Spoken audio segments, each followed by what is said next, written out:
आप सुन रहे हैं हिंदी साहित्य की सर्वश्रेष्ठ कहानियाँ। आइए सुनते हैं मुंशी प्रेमचंद्र के द्वारा लिखी हुई कहानी सिर्फ एक आवाज़। सुबह का वक्त था। ठाकुर दर्शन सिंह के घर में एक हंगामा बरपा। आज रात को चंद्रग्रहण होने वाला था। ठाकुर साहब अपनी बूढ़ी ठकुराइन के साथ गंगा जी जाते थे, इसलिए सारा घर उनकी पुरशोर तैयारी में लगा हुआ था। एक बहू उनका फटा हुआ कुर्ता टांग रही थी। दूसरी बहू उनकी पगड़ी लिए सोचती थी कि इसकी मरम्मत कैसे करूं।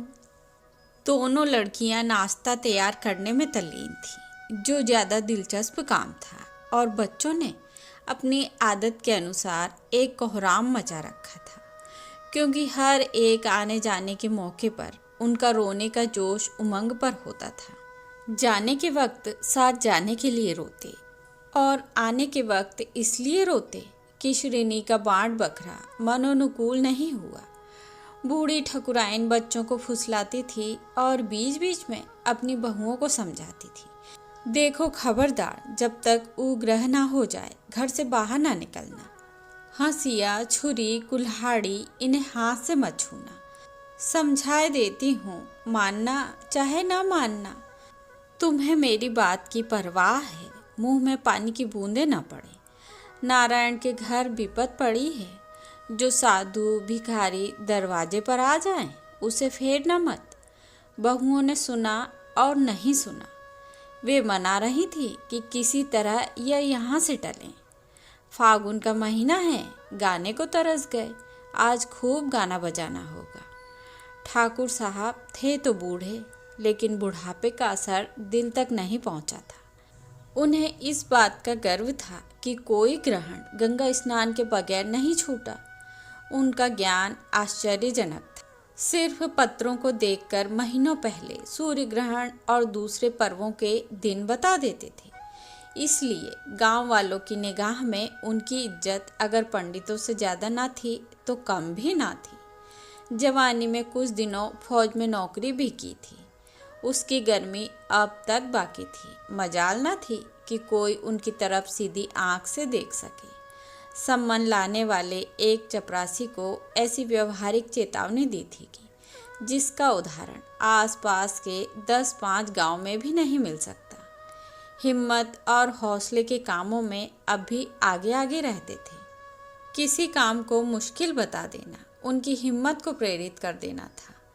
जहाँ सबकी जबानें बंद हो जाएं, वहाँ वे शेरों की तरह गरजते थे। जब कभी गांव में दरोगा जी तशरीफ लाते तो ठाकुर साहब ही का दिल गुर्दा था कि उनसे आंखें मिलाकर आमने सामने बात कर सके। ज्ञान की बातों को लेकर छिड़ने वाली बहसों के मैदान में भी उनके कारनामे कुछ कम शानदार न थे।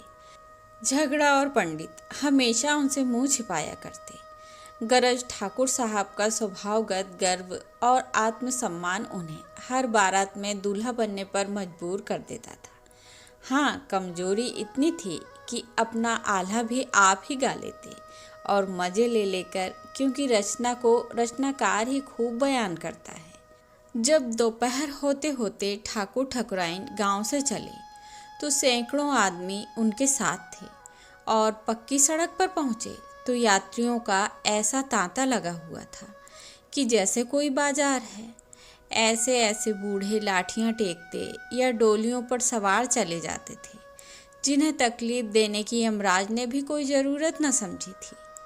अंधे दूसरों की लकड़ी के सहारे कदम बढ़ाए आते थे। कुछ आदमियों ने अपनी बूढ़ी माताओं को पीठ पर लाद लिया। किसी के सर पर कपड़ों की पोटली, किसी के कंधे पर लोटा डोर, किसी के कंधे पर कांवर। कितने ही आदमियों ने पैरों पर चीथड़े लपेट लिए थे। जूते कहाँ से लाएं? मगर धार्मिक उत्साह का यह वरदान था कि मन किसी का मैला ना था। सबके चेहरे खिले हुए, हंसते हंसते बातें करते चले जा रहे थे। कुछ औरतें गा रही थीं, चांद सूरज दोनों लोक के मालिक, एक दिना उन्हों पर बनती, हम जानी हम ही पर बनती। ऐसा मालूम होता था यह आदमियों की एक नदी थी, जो सैकड़ों छोटे छोटे नालों और धारों को लेती हुई समुद्र से मिलने जा रही थी। जब यह लोग गंगा के किनारे पहुंचे तो तीसरे पहर का वक्त था, लेकिन मीलों तक कहीं तिल रखने की जगह न थी। इस शानदार दृश्य से दिलों पर ऐसा रौब और भक्ति का ऐसा भाव छा जाता था कि बरबस गंगा माता की जय की सदाएं बुलंद हो जाती थी। लोगों के विश्वास उसी दिन की तरह उमड़े हुए थे और वह नदी, वह लहराता हुआ नीला मैदान, वह प्यासों की प्यास बुझाने वाली, वह निराशों की आशा, वह वरदानों की देवी, वह पवित्रता का स्रोत, वह मुट्ठी भर खाक को आश्रय देने वाली गंगा हंसती मुस्कुराती थी और उछलती थी। क्या इसलिए कि आज वह अपनी चौतरफा इज्जत पर फूली न समाती थी, या इसलिए कि वह उछल उछल कर अपने प्रेमियों के गले मिलना चाहती थी, जो उसके दर्शनों के लिए मंजिल तय करके आए थे। और उसके परिधान की प्रशंसा किस जबान से हो, जिस सूरज से चमकते हुए तारे टाँके थे और जिसने किनारों को उसकी किरणों ने रंग बिरंगे सुंदर और गतिशील फूलों से सजाया था। अभी ग्रहण लगने में घंटे की देर थी। लोग इधर उधर टहल रहे थे। कहीं मदारियों के खेल थे, कहीं चूरन वाले की लच्छेदार बातों के चमत्कार। कुछ लोग मेढ़ों की कुश्ती देखने के लिए जमा थे। ठाकुर साहब भी अपने कुछ भक्तों के साथ सैर को निकले। उनकी हिम्मत ने गवारा ना किया कि इन बाजारू दिलचस्पियों में शरीक हों। यकायक उन्हें एक बड़ा सा शामियाना तना हुआ नजर आया, जहां ज़्यादातर पढ़े लिखे लोगों की भीड़ थी। ठाकुर साहब ने अपने साथियों को एक किनारे खड़ा कर दिया और खुद गर्व से ताकते हुए फर्श पर जा बैठे, क्योंकि उन्हें विश्वास था कि यहाँ उन पर देहातियों की ईर्ष्या दृष्टि पड़ेगी और संभव है कुछ ऐसी बारीक बातें भी मालूम हो जाए तो उनके भक्तों को उनकी सर्वज्ञता का विश्वास दिलाने में काम दे सके। यह एक नैतिक अनुष्ठान था। 2-2,500 आदमी बैठे हुए एक मधुर भाषी वक्ता का भाषण सुन रहे थे। फैशनेबल लोग ज़्यादातर अगली पंक्ति में बैठे हुए थे, जिन्हें कनबत्तियों का इससे अच्छा मौका नहीं मिल सकता था। कितने ही अच्छे कपड़े पहने हुए लोग इसलिए दुखी नजर आते थे। उनकी बगल में निम्न श्रेणी के लोग बैठे हुए थे। भाषण दिलचस्प मालूम पड़ता था, वजन ज़्यादा था और चटखारे कम, इसलिए तालियां नहीं बजती थीं। वक्ता ने अपने भाषण में कहा, मेरे प्यारे दोस्तों, यह हमारा और आपका कर्तव्य है। इससे ज़्यादा महत्वपूर्ण, ज़्यादा परिणामदायक और कौम के लिए ज़्यादा शुभ और कोई कर्तव्य नहीं है। हम मानते हैं कि उनके आचार व्यवहार की दशा अत्यंत करुण है, मगर विश्वास मानिए यह सब हमारी करनी है। उनकी इस लज्जाजनक सांस्कृतिक स्थिति का जिम्मेदार हमारे सिवा और कौन हो सकता है। अब इसके सिवा और कोई इलाज नहीं है कि हम उस घृणा और उपेक्षा को जो उनकी तरफ से हमारे दिलों में बैठी हुई है धोएं और खूब मलकर धोएं। यह आसान काम नहीं है। जो काले कई हजार वर्षों से जमी हुई है वह आसानी से तो नहीं मिट सकती। जिन लोगों की छाया से हम बसते आए हैं, जिन्हें हमने जानवरों से भी ज़्यादा जलील समझ रखा, उनसे गले मिलने में हमको त्याग और साहस और परमार्थ से काम लेना पड़ेगा। उस त्याग से जो कृष्ण में था, उस हिम्मत से जो राम में थी, उस परमार्थ से जो चैतन्य और गोविंद में था। मैं यह नहीं कहता कि आप आज ही उनसे शादी के रिश्ते जोड़ें या उनके साथ बैठकर खाएं पिएं, मगर क्या यह भी मुमकिन नहीं है कि आप उनके साथ सामान्य सहानुभूति, सामान्य मनुष्यता, सामान्य सदाचार से पेश आएं? क्या यह सचमुच असंभव बात है? आपने कभी ईसाई मिशनरियों को देखा है? जब मैं एक उच्च कोटि की सुंदर सुकुमार गौरवर्ण लेडी को अपनी गोद में एक काला कलूटा बच्चा लिए हुए देखता हूँ, जिसके बदन पर फोड़े हैं, खून है और गंदगी है, वह सुंदरी उस बच्चे को चूमती है, प्यार करती है, छाती से गले लगाती है, तो मेरा जी चाहता है उस देवी के कदमों पर सिर रख दूं। अपनी नीचता, अपना कमीनापन, अपनी झूठी बड़ाई, अपने हृदय की संकीर्णता मुझे कभी इतनी सफाई से नज़र नहीं आती। इन देवियों के लिए जिंदगी में क्या क्या संपदाएं नहीं थी। खुशियाँ बाहें पसारे हुए उनके इंतजार में खड़ी थीं।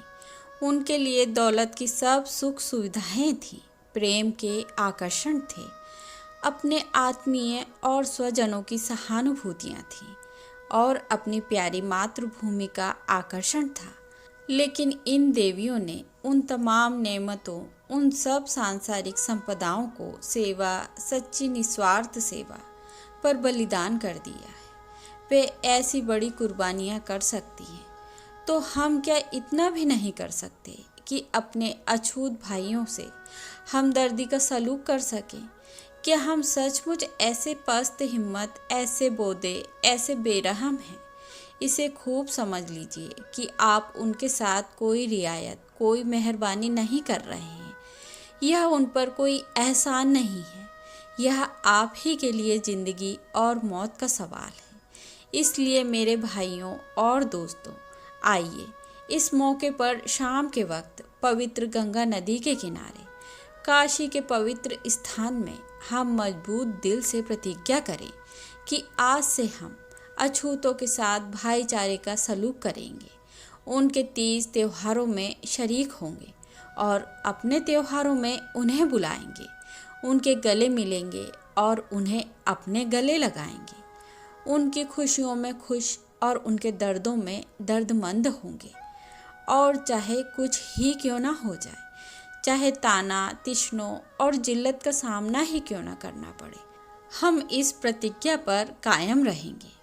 आप में सैकड़ों जोशीले नौजवान हैं जो बात के धनी और इरादे के मजबूत हैं।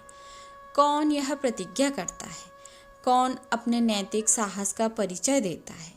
वह अपनी जगह पर खड़ा हो जाए और ललकार कर कहे कि मैं यह प्रतिज्ञा करता हूँ, और कहे मरते दम तक इस पर दृढ़ता से कायम रहूँगा। सूरज गंगा की गोद में जा बैठा था और माँ प्रेम और गर्व से मतवाली जोश में उमड़ी हुई, रंग केसर को शर्माती और चमक में सोने को लजाती थी। चारों तरफ एक रौबीली खामोशी छाई थी। उस सन्नाटे में सन्यासी की गर्मी और जोश से भरी हुई बातें गंगा की लहरों और गगनचुंबी मंदिरों में समा गईं। गंगा एक गंभीर माँ की निराशा के साथ हंसी और देवताओं ने अफसोस से सिर झुका लिया, मगर मुंह से कुछ न बोले। सन्यासी की जोशीली पुकार फिजा में जाकर गायब हो गई, मगर उस मजमे में किसी आदमी के दिल तक न पहुंची। वहाँ कौम पर जान देने वालों की कमी न थी। स्टेज पर कौमी तमाशे खेलने वाले कॉलेजों के होनहार नौजवान, कौम के नाम पर मिटने वाले पत्रकार, कौमी संस्थाओं के मेंबर, सेक्रेटरी और प्रेसिडेंट, राम और कृष्ण के सामने सिर झुकाने वाले सेठ और साहूकार, कौमी कॉलेजों के ऊंचे हौसले वाले प्रोफेसर और अखबारों में कौमी तरक्कियों की खबरें पढ़कर खुश होने वाले दफ्तरों के कर्मचारी हजारों की तादाद में मौजूद थे। आंखों पर सुनहरी ऐनकें लगाएं मोटे मोटे वकीलों की एक पूरी फौज जमा थी, मगर सन्यासी के उस गर्म भाषण से एक दिल भी ना पिघला, क्योंकि वह पत्थर के दिल थे जिसमें दर्द और घुलावट ना थी, जिसमें सदीक्षा थी मगर कार्यशक्ति न थी, जिसमें बच्चों की सी इच्छा थी, मर्दों का सा इरादा न था। सारी मजलिस पर सन्नाटा छाया हुआ था। हर आदमी सिर झुकाए फिक्र में डूबा हुआ नजर आता था। शर्मिंदगी किसी को सर उठाने ना देती थी और आंखें झेंप में मारे जमीन में गड़ी हुई थी। यह वही सर हैं जो कौमी चर्चों पर उछल पड़ते थे। यह वही आंखें हैं जो किसी वक्त राष्ट्रीय गौरव की लाली से भर जाती थी, मगर कथनी और करनी में आदि और अंत का अंतर है। एक व्यक्ति को भी खड़े होने का साहस ना हुआ। कैंची की तरह चलने वाली जबान भी ऐसे महान उत्तरदायित्व के भय से बंद हो गई। ठाकुर दर्शन सिंह अपनी जगह पर बैठे हुए इस दृश्य को बहुत गौर और दिलचस्पी से देख रहे थे। वह अपने मार्मिक विश्वासों में चाहे कट्टर हो या ना हो, लेकिन सांस्कृतिक मामलों में वे कभी अगुवाई करने के दोषी नहीं हुए थे। इस पेचीदा और डरावने रास्ते में उन्हें अपनी बुद्धि और विवेक पर भरोसा नहीं होता था। यहाँ तर्क और युक्ति को भी उनसे हार माननी पड़ती थी। इस मैदान में वह अपने घर की स्त्रियों की इच्छा पूरी करने ही अपना कर्तव्य समझते थे, और चाहे उन्हें खुद किसी मामले में कुछ ऐतराज भी हो, लेकिन यह औरतों का मामला था और इसमें वे हस्तक्षेप नहीं कर सकते थे, क्योंकि इससे परिवार की व्यवस्था में हलचल और गड़बड़ी पैदा हो जाने की जबरदस्त आशंका रहती थी। अगर किसी वक्त उनके कुछ जोशीले नौजवान दोस्त इस कमजोरी पर उन्हें आड़े हाथों लेते, तो वे बड़ी बुद्धिमत्ता से कहा करते थे, भाई यह औरतों के मामले हैं, उनका जैसा दिल चाहता है करती हैं, मैं बोलने वाला कौन हूँ।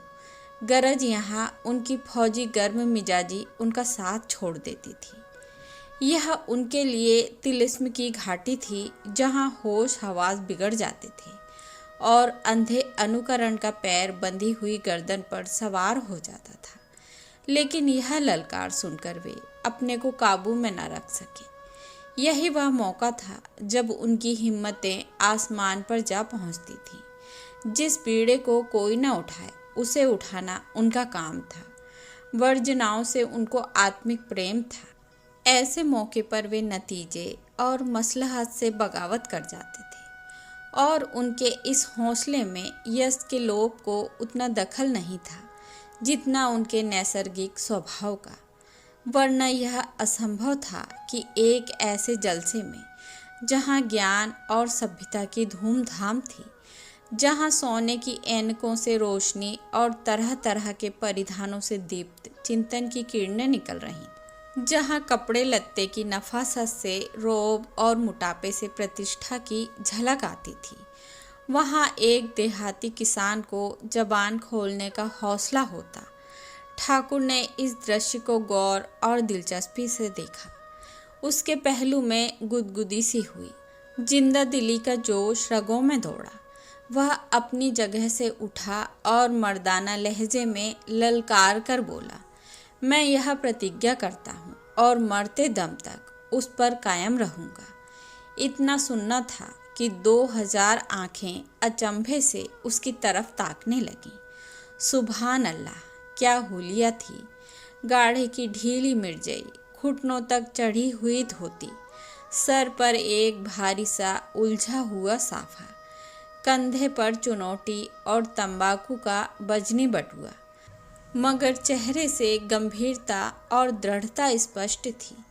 गर्व आंखों के तंग घेरे से बाहर निकला पड़ता था।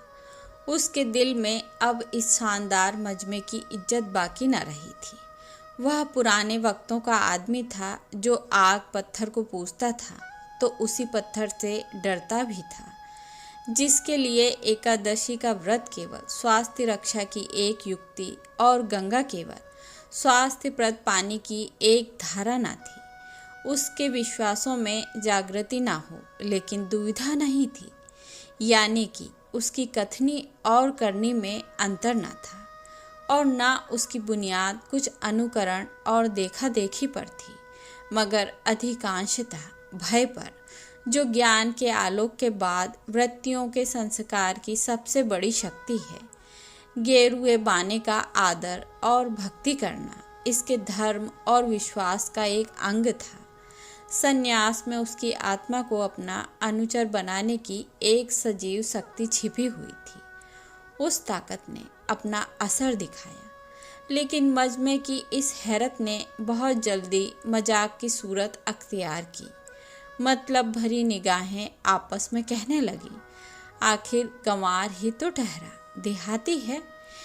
ऐसे भाषण कभी काहे को सुने होंगे। बस उबल पड़ा। उथले गड्ढे में इतना पानी भी न समा सका।